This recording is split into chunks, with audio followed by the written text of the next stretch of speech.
Hello everyone, what's up? Welcome to the GMB channel. Hope you will enjoy our video. Before we begin, hit the subscribe button and give this video a thumbs up. Here is the news title. Nigel Farage erupts at desperate Keir Starmer over attack. On reform, the Prime Minister took aim at reform in a speech to the Scottish Labour Conference. Nigel Farage hit back at desperate Sir Keir Starmer after he launched an attack on Reform UK. The Prime Minister accused the insurgent party of dangerous, right-wing politics and insisted it was not the answer for Britain. In a speech at the Scottish Labour Conference, Sir Keir claimed Mr Farage's party would charge people to use the NHS. He also warned of the loss of skilled jobs as he announced extra funding for Grangemouth, where an oil refinery is set to close. But the Reform UK leader said, "How dare Starmer talk to us about jobs? Scotland has lost more than 70,000 jobs linked to the North Sea as a result of government net zero policies over the past decade. The remaining 30,000 workers directly employed in the North Sea and 90,000 jobs supported by the spending of oil and gas workers will be the cost of his net zero push. Starmer's disastrous budget kicks in on April 1st and will cost even more jobs in Scotland because of his national insurance contribution rises imposed on businesses. His comments on the NHS are completely untrue. The Prime Minister must be getting desperate. Under Reform UK, the NHS will always be free at the point of use." Reform MP Lee Anderson added, "Free Gear Keir has finally woken up to the threat of Reform UK. There is nothing dangerous about a party that wants to secure its borders, put police back on the street, and put British people first." Sir Keir is on borrowed time, and his current rants are the sign of a desperate man. The Prime Minister told the conference in Glasgow that Labour must be ready to tackle the threat of reform, which is topping some national opinion polls. He said there had been a rise in dangerous right-wing politics, and those who claim to be seeking to tilt politics towards the interests of working people. He said, "We have to be ready for this test, ready to point out that beneath their bluster, the alternative they offer is alien to working people. Only Labour can make the difference for working people. Only Labour will put more money in your pocket. Only Labour will fix our broken economy. Only Labour will secure our borders. Only Labour can save our NHS, put police back on your streets, give our children the opportunities they deserve. Only Labour can deliver change for Scotland." Sir Keir's comments come as his party's ratings have nosedived north of the border since he entered 10 Downing Street last July.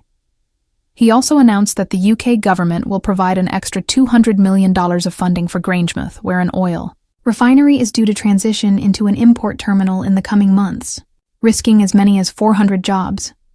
The PM said, "An investment in Scotland's industrial future.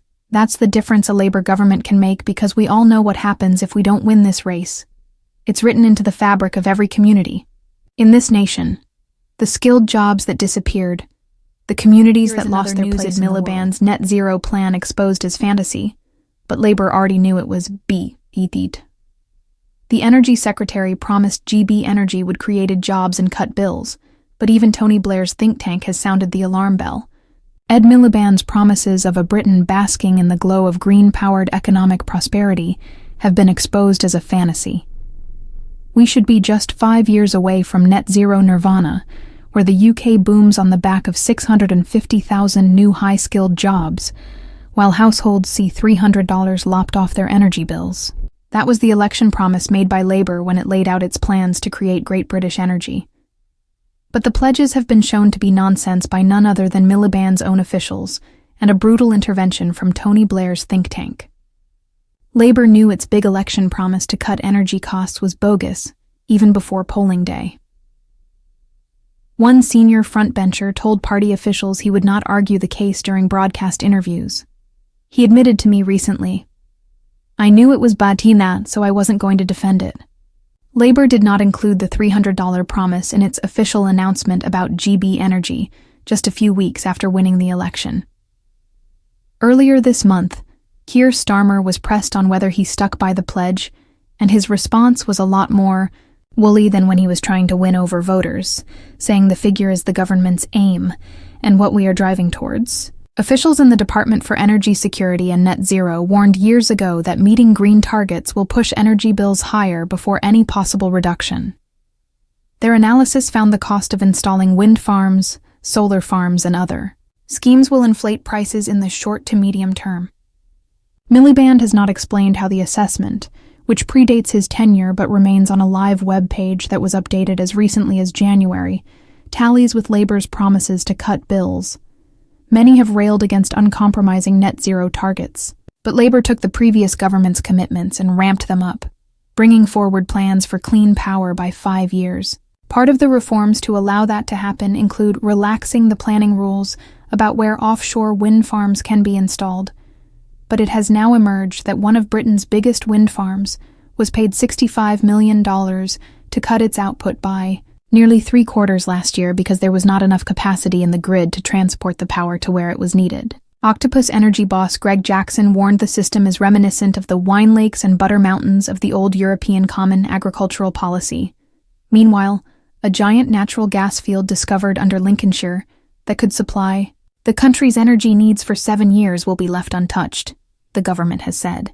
Labour promised GB Energy, which is costing $8.3 billion to set up, was part of its Green Prosperity Plan to create 650,000 good jobs, cut bills by $300 on average, and deliver real energy security.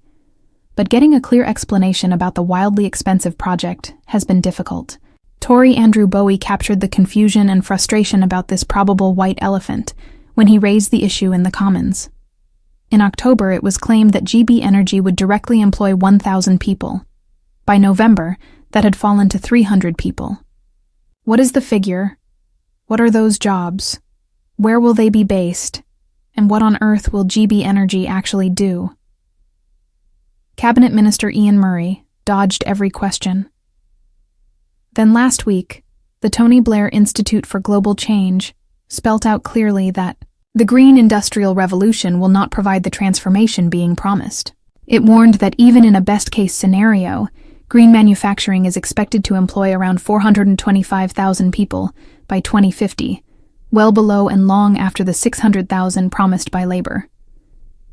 The think tank said the transition was unlikely to drive a revival of UK manufacturing jobs, and said the number of jobs created would not be enough to counter the 700,000 people currently employed in so-called grey industries, such as oil and gas. Betting everything on green growth would therefore be a mistake, it added. The report went on. The government must be careful not to overstate the job opportunities from green manufacturing. This week, the Climate Change Committee is expected to push for even tougher action to meet the net zero by 2050 pledge.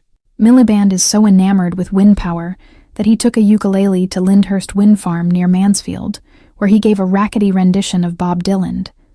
But it is hard not to conclude that the only thing blowing in the wind is taxpayers' cash, and there is little sign that will change anytime soon. Nigel Farage erupts at desperate. Keir Starmer. Over attack on reform. UK. The political landscape in the United Kingdom has once again been ignited with controversy as Nigel Farage, the Reform UK figurehead, fiercely retaliated against Prime Minister Sir Keir Starmer's recent critique of his party. The confrontation was sparked by Starmer's speech at the Scottish Labour conference, where he launched an offensive against Reform UK, branding it as a party of dangerous right-wing politics, and dismissing it as not the answer for Britain.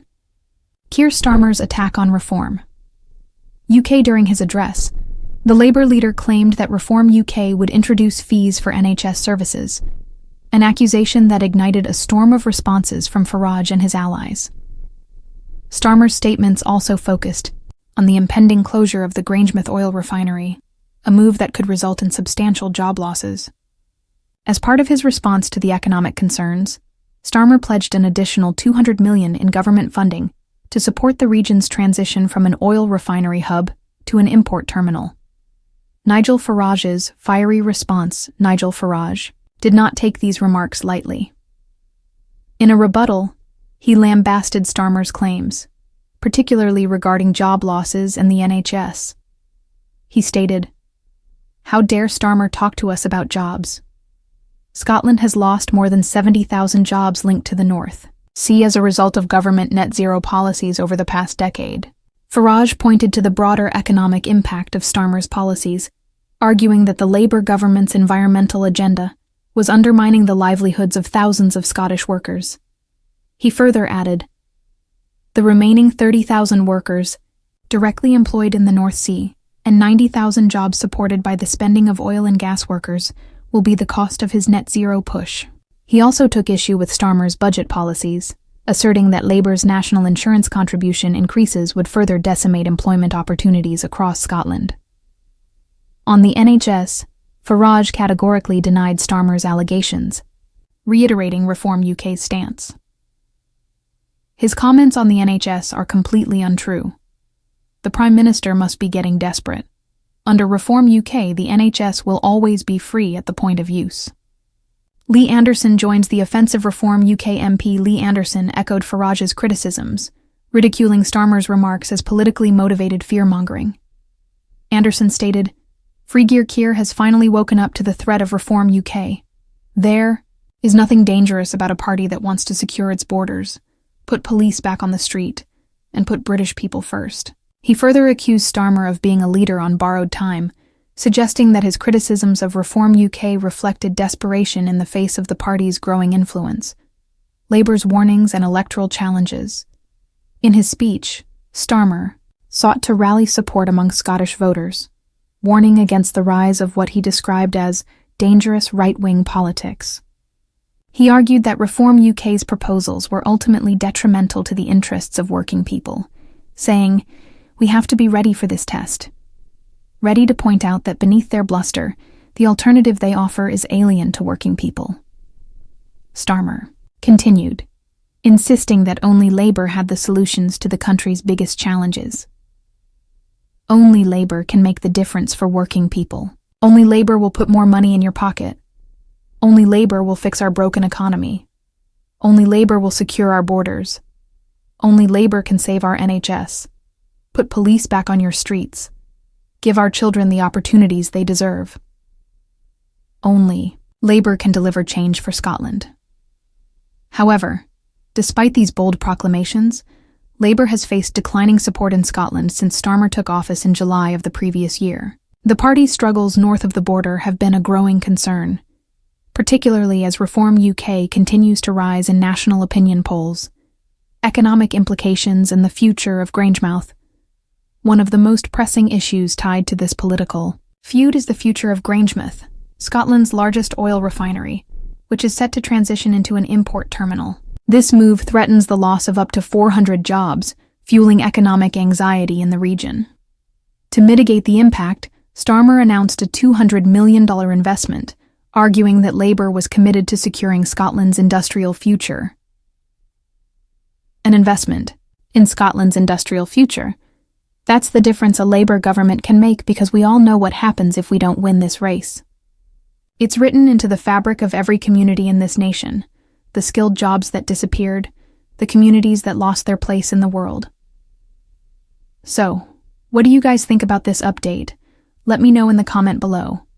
If you like my video, please press like button and subscribe for more. Hope I'll see you in next video.